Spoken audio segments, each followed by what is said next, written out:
क्या आप अपना खुद का स्टार्टअप शुरू करना चाहते हैं लेकिन सही रास्ता नहीं मिल रहा? क्या आप जानते हैं कि 90% स्टार्टअप पहले कुछ सालों में ही फेल हो जाते हैं? लेकिन ऐसा क्यों होता है और इसे कैसे रोका जा सकता है? द लीन स्टार्टअप बुक में एरिक रीस ने बताया है कि एक सफल बिजनेस कैसे बनाया जाए, कैसे असफलता से सीखा जाए और कैसे तेजी से ग्रोथ हासिल की जाए। इस वीडियो में आप सीखेंगे स्टार्टअप में पारंपरिक बिजनेस मॉडल से बाहर कैसे सोचें, MVP मिनिमम वायबल प्रोडक्ट क्यों जरूरी है, बिल्ड मेजर लर्न चक्र से तेजी से सफलता कैसे पाएं, पिवट करें या परसिवियर, बिजनेस में सही फैसला कैसे लें, इनोवेशन अपनाएं और असफलता से सीखें।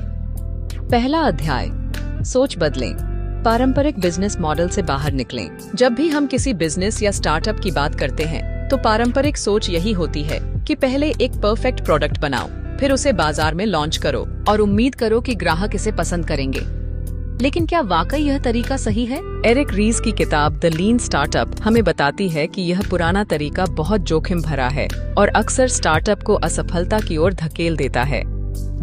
इस अध्याय में हम समझेंगे कि कैसे एक नई सोच अपनाकर आप अपने स्टार्टअप को असफल होने से बचा सकते हैं। पारंपरिक बिजनेस मॉडल की समस्या। पारंपरिक बिजनेस मॉडल इस सिद्धांत पर आधारित है कि पहले एक परफेक्ट प्रोडक्ट तैयार किया जाए, फिर भारी निवेश के साथ इसे लॉन्च किया जाए और उम्मीद की जाए कि ग्राहक इसे पसंद करेंगे।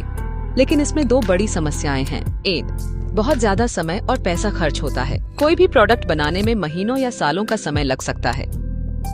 इस दौरान भारी मात्रा में पैसा लगाना पड़ता है, लेकिन यह निश्चित नहीं होता कि प्रोडक्ट सफल होगा या नहीं। दो, ग्राहक की जरूरतों को शुरुआत में नहीं समझा जाता। पुराने मॉडल में कंपनियां अपनी समझ के अनुसार प्रोडक्ट बनाती हैं, लेकिन बाद में पता चलता है कि ग्राहक को उसकी जरूरत ही नहीं थी। इस गलती की वजह से कई बिजनेस और स्टार्टअप असफल हो जाते हैं। नया तरीका, लीन स्टार्टअप मॉडल अपनाएं। द लीन स्टार्टअप में एरिक रीस बताते हैं कि एक सफल बिजनेस बनाने के लिए नए दृष्टिकोण की जरूरत होती है। यह दृष्टिकोण 3 मुख्य बातों पर केंद्रित है। एक, ग्राहक की समस्या को पहले समझें, फिर समाधान बनाएं। पहले इस बात का पता लगाएं कि ग्राहक की असली समस्या क्या है, फिर एक ऐसा प्रोडक्ट बनाएं जो उस समस्या को हल करे। 2, छोटे स्तर पर शुरू करें। Minimum viable product MVP। पहले एक छोटा, सिंपल और कम लागत वाला वर्जन लॉन्च करें। ग्राहक की प्रतिक्रिया के आधार पर उसे लगातार बेहतर बनाते रहें। इससे समय और पैसा दोनों की बचत होगी। 3, फीडबैक लें और बदलाव करें। Build measure learn process. पहले प्रोडक्ट बनाएं, फिर उसे टेस्ट करें और ग्राहक की राय लें। इस फीडबैक के आधार पर बदलाव करें और इसे फिर से लॉन्च करें। यही प्रक्रिया बार बार दोहराएं जब तक कि प्रोडक्ट पूरी तरह ग्राहकों की जरूरतों के अनुसार न बन जाए। उदाहरण, अमेज़न और फेसबुक की शुरुआत। अमेज़न ने शुरुआत में सिर्फ किताबें बेचने का एक छोटा प्लेटफॉर्म लॉन्च किया। जब उन्हें सफलता मिली तब उन्होंने दूसरे प्रोडक्ट जोड़ने शुरू किए। फेसबुक पहले सिर्फ हार्वर्ड यूनिवर्सिटी के स्टूडेंट्स के लिए लॉन्च हुआ था। जब इसे अच्छा रिस्पॉन्स मिला तब इसे पूरी दुनिया में फैलाया गया। सीख, पहले छोटा शुरू करें, फीडबैक लें और धीरे धीरे अपने बिजनेस को बढ़ाएं। नतीजा, पारंपरिक बिजनेस मॉडल में सालों का समय और करोड़ों रुपए लग सकते हैं, लेकिन फिर भी सफलता की गारंटी नहीं होती। इसके बजाय लीन स्टार्टअप मॉडल को अपनाकर आप पहले छोटे स्तर पर टेस्टिंग कर सकते हैं, ग्राहकों की जरूरतों को समझ सकते हैं और बिना बड़े नुकसान के अपने बिजनेस को सफल बना सकते हैं। अगला सवाल, अगर सिर्फ छोटा शुरू करना ही काफी है तो क्या हर MVP मिनिमम वायबल प्रोडक्ट सफल हो सकता है या फिर इसमें भी कुछ और जरूरी बातें हैं? इसका जवाब जानने के लिए अगले अध्याय को जरूर सुनें। दूसरा अध्याय, MVP मिनिमम वायबल प्रोडक्ट बनाएं। जब भी कोई नया स्टार्टअप शुरू होता है तो ज्यादातर लोग पहले दिन से ही परफेक्ट प्रोडक्ट बनाने की कोशिश करते हैं। वे सोचते हैं कि जब तक उनका प्रोडक्ट पूरी तरह तैयार नहीं हो जाता तब तक उसे मार्केट में नहीं लाना चाहिए। लेकिन क्या यह सही तरीका है? एरिक रीस की किताब द लीन स्टार्टअप बताती है कि यह सबसे बड़ी गलती है जो नए उद्यमी करते हैं। एक बड़ा और परफेक्ट प्रोडक्ट बनाने के बजाय पहले एक छोटा, बेसिक और टेस्टिंग के लिए तैयार वर्जन बनाना चाहिए, जिसे MVP मिनिमम वायबल प्रोडक्ट कहा जाता है। अब सवाल उठता है, MVP क्या होता है और यह क्यों जरूरी है? MVP मिनिमम वायबल प्रोडक्ट क्या है? MVP का मतलब है सबसे न्यूनतम उपयोगी उत्पाद, यानी एक ऐसा प्रोडक्ट जो कम से कम फीचर्स के साथ तैयार हो लेकिन ग्राहकों को वास्तविक मूल्य, वैल्यू दे सके। यह फाइनल प्रोडक्ट नहीं होता, बल्कि एक टेस्ट वर्जन होता है जिसे ग्राहकों की जरूरतों को समझने के लिए बनाया जाता है।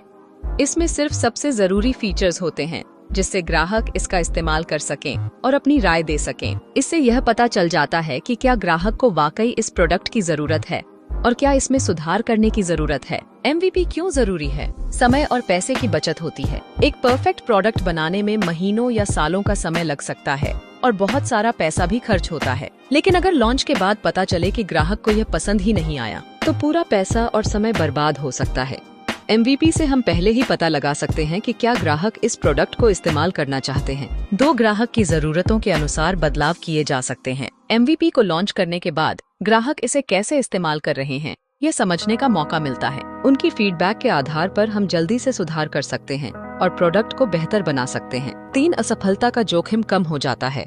बिना MVP के अगर आपने कोई प्रोडक्ट बनाया और वह मार्केट में फेल हो गया, तो आपको भारी नुकसान हो सकता है।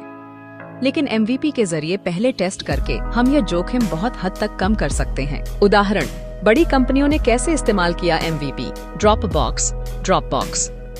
ड्रॉपबॉक्स के फाउंडर ने पहले एक सिर्फ 2 मिनट का वीडियो बनाया, जिसमें उन्होंने दिखाया कि उनका प्रोडक्ट कैसे काम करेगा। जब लोगों को यह पसंद आया और उन्होंने साइन अप किया, तब जाकर असली प्रोडक्ट बनाया गया। उबर ने शुरुआत में सिर्फ सैन फ्रांसिस्को शहर में टैक्सी बुकिंग के लिए एक बेसिक ऐप लॉन्च किया। जब लोगों को यह पसंद आया, तब जाकर इसे बड़े स्तर पर फैलाया गया। फेसबुक शुरुआत में फेसबुक सिर्फ हार्वर्ड यूनिवर्सिटी के स्टूडेंट्स के लिए था। जब यह सफल हुआ, तब इसे पूरी दुनिया के लिए लॉन्च किया गया। सीख, पहले एक छोटा और बेसिक वर्जन लॉन्च करें, ग्राहकों की प्रतिक्रिया लें और फिर धीरे धीरे इसे बड़ा बनाएं। MVP कैसे बनाएं? स्टेप, सबसे पहले यह पहचानें कि ग्राहक की असली समस्या क्या है। आपका MVP उस समस्या का हल देने में सक्षम होना चाहिए। 2 सबसे जरूरी फीचर्स तय करें। एक ऐसा प्रोडक्ट बनाएं जिसमें सिर्फ वे फीचर्स हों जो सबसे जरूरी हैं। कोई भी फालतू फीचर जोड़ने की जरूरत नहीं है। 3 छोटे स्तर पर लॉन्च करें। पहले छोटे स्तर पर लॉन्च करें और देखें कि ग्राहक इसे पसंद कर रहे हैं या नहीं। ज्यादा निवेश करने से पहले इसका रिस्पॉन्स जांचें, फीडबैक लें और सुधार करें। ग्राहकों की राय और सुझाव लें और उसी के आधार पर सुधार करें। यह प्रक्रिया बार बार दोहराएं जब तक कि प्रोडक्ट पूरी तरह तैयार न हो जाए। नतीजा, MVP बनाकर हम कम खर्च में, कम समय में और कम जोखिम में एक सफल बिजनेस शुरू कर सकते हैं। सबसे पहले छोटे स्तर पर टेस्ट करें, ग्राहक की राय लें और धीरे धीरे अपने प्रोडक्ट को बेहतर बनाएं।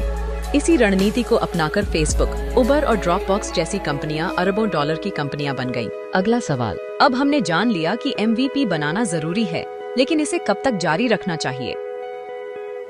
क्या किसी स्टार्टअप को हमेशा MVP स्टेज में ही रहना चाहिए या फिर एक समय के बाद इसे स्केल करना जरूरी होता है? इसका जवाब जानने के लिए अगले अध्याय को जरूर सुनें। बिल्ड मेजर लर्न चक्र कैसे स्टार्टअप्स को सफल बनाता है, गलतियों को जल्दी सुधारने में मदद करता है, समय और पैसे की बचत करता है, ग्राहकों की जरूरतों के हिसाब से प्रोडक्ट को बेहतर बनाता है, जल्दी स्केल करने में मदद करता है। हर सफल स्टार्टअप ने इस चक्र का इस्तेमाल किया है।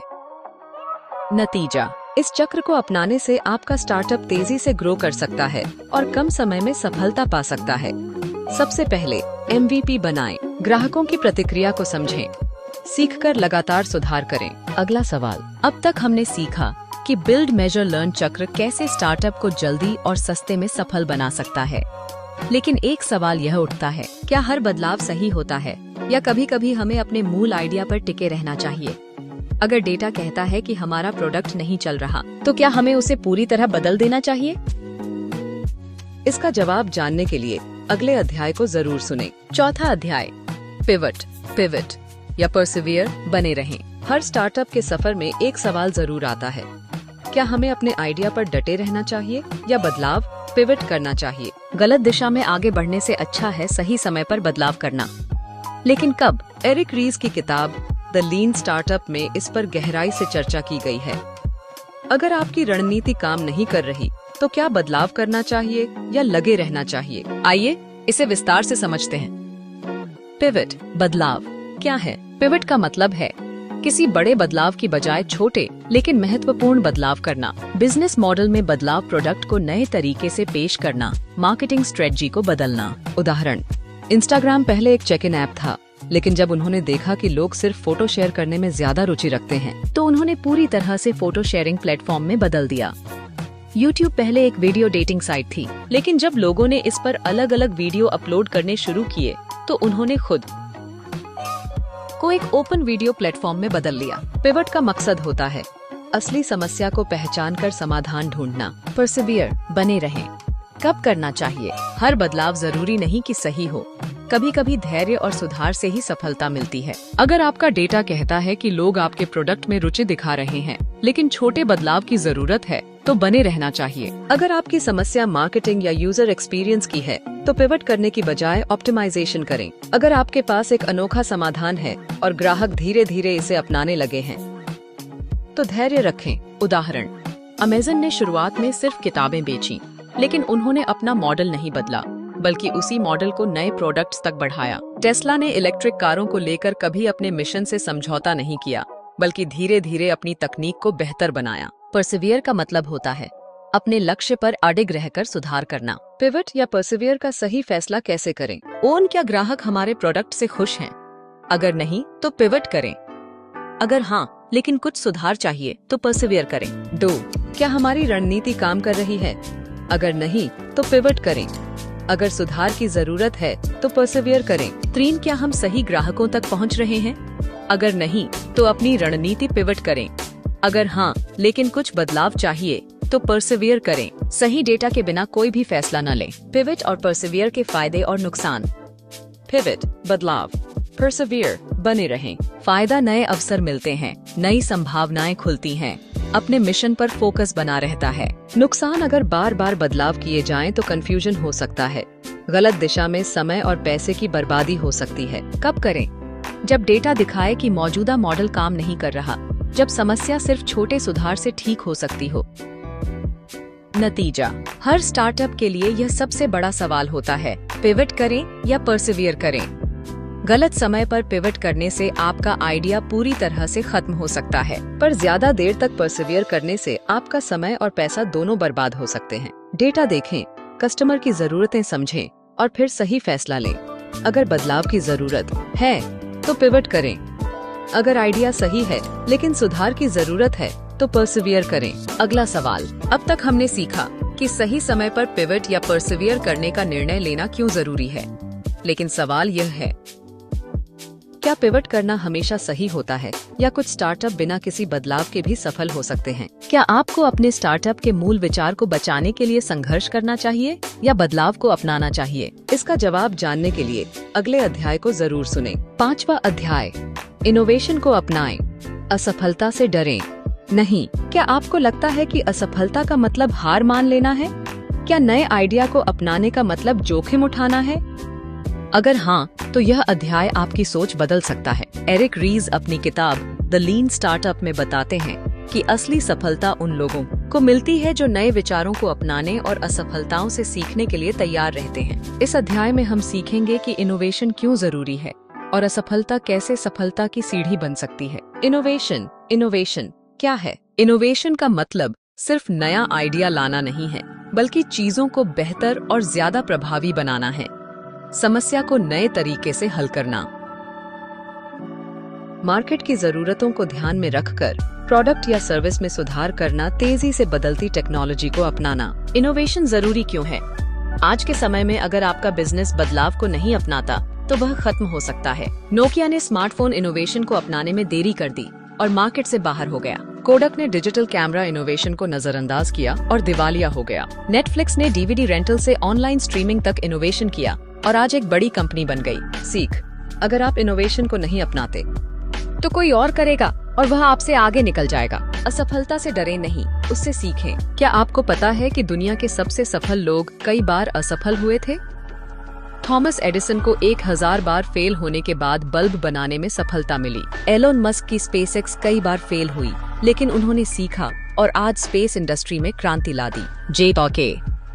रॉलिंग की हैरी पॉटर किताब को 12 पब्लिशर्स ने रिजेक्ट कर दिया, लेकिन उन्होंने हार नहीं मानी। द लीन स्टार्टअप बताती है कि असफलता से डरने की बजाय उसे एक सीखने का मौका समझना चाहिए। Fail fast, learn faster. जल्दी फेल होइए, लेकिन उससे जल्दी सीखिए और सुधार कीजिए। असफलता एक प्रयोग, एक्सपेरिमेंट की तरह होती है। इससे सीखकर आप अपने प्रोडक्ट और बिजनेस को बेहतर बना सकते हैं। इनोवेशन और असफलता से सीखने के लिए क्या करें? 1. छोटे छोटे प्रयोग करें, स्मॉल एक्सपेरिमेंट्स। पहले ही पूरे बिजनेस को दांव पर लगाने की बजाय छोटे छोटे प्रयोग करें। नया आइडिया पहले कुछ ग्राहकों के साथ टेस्ट करें, फिर बड़ा करें। तो डेटा पर ध्यान दें। डेटा ड्रिवन डिसीजंस, भावनाओं के बजाय आंकड़ों, डेटा के आधार पर फैसला लें। देखें कि कौन सी चीज काम कर रही है और कौन सी नहीं। 3 सही लोगों की टीम बनाएं। इनोवेशन के लिए क्रिएटिव और स्मार्ट लोगों की जरूरत होती है। आपकी टीम में वे लोग हों जो नई चीजें सीखने और रिस्क लेने के लिए तैयार हों। 4 लंबे समय का सोचें। लॉन्ग टर्म विजन, जल्दी सफलता पाने के लिए गलत फैसले न लें। असफलताओं से सीखकर धीरे धीरे मजबूत बिजनेस बनाएं। असली सफलता कैसे मिलेगी? बदलाव को अपनाएं। टेक्नोलॉजी, बाजार की मांग और ग्राहकों की जरूरतों के हिसाब से खुद को अपडेट करते रहें। असफलता को सीखने का जरिया बनाएं। अगर कोई आइडिया फेल हो जाए तो उसे एक सबक की तरह देखें और सुधार करें। नए प्रयोग करें। नए प्रोडक्ट, नई स्ट्रेटजी और नए आइडिया के साथ छोटे छोटे प्रयोग करें। डेटा का सही इस्तेमाल करें। अपने फैसले भावनाओं के बजाय आंकड़ों के आधार पर लें। नतीजा, सफलता और असफलता एक ही सिक्के के 2 पहलू हैं। जो लोग असफलता से घबराते नहीं बल्कि उससे सीखते हैं, वही असली विजेता होते हैं।